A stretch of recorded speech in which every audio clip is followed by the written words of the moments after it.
আজকে যদি দুর্নীতি বন্ধ করা যায়, সন্ত্রাস বন্ধ করা যায়, চাঁদাবাজি বন্ধ করা যায়, এই দেশে বিদেশি বিনিয়োগ বাড়বে, বিদেশি শিল্প ইন্ডাস্ট্রি হবে, লক্ষ লক্ষ শ্রমিক সেখানে চাকরি পাবে,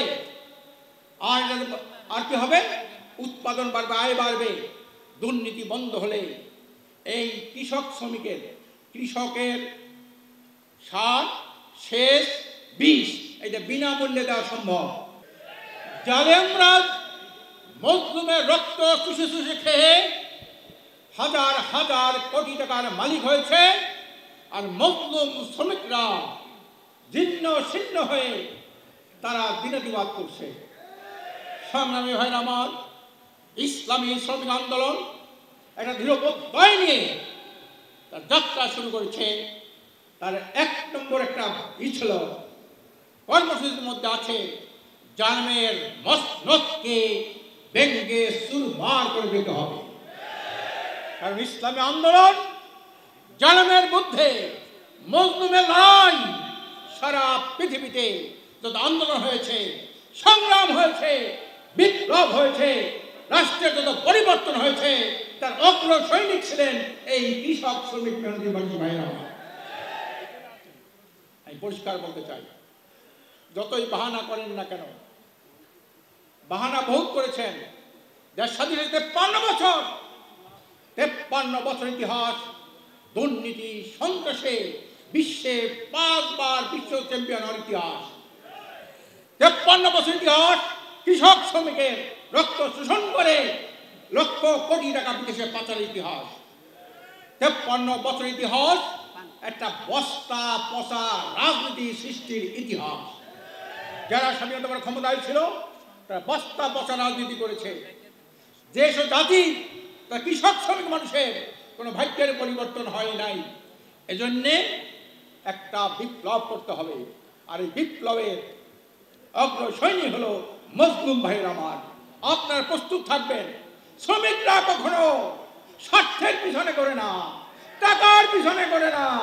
টাকা মানুষের মুক্তি চায়, উন্নয়ন উৎপাদন বাড়াতে চায়। আজকের জালেম শাসকরা কি করেছে?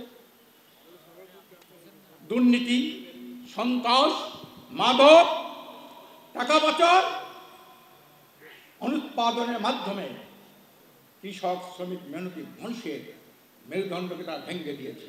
আমি পরিষ্কার বলতে চাই, আজকে যদি দুর্নীতি বন্ধ করা যায়, সন্ত্রাস বন্ধ করা যায়, চাঁদাবাজি বন্ধ করা যায়, এই দেশে বিদেশি বিনিয়োগ বাড়বে, বিদেশি শিল্প ইন্ডাস্ট্রি হবে, লক্ষ লক্ষ শ্রমিক সেখানে চাকরি পাবে,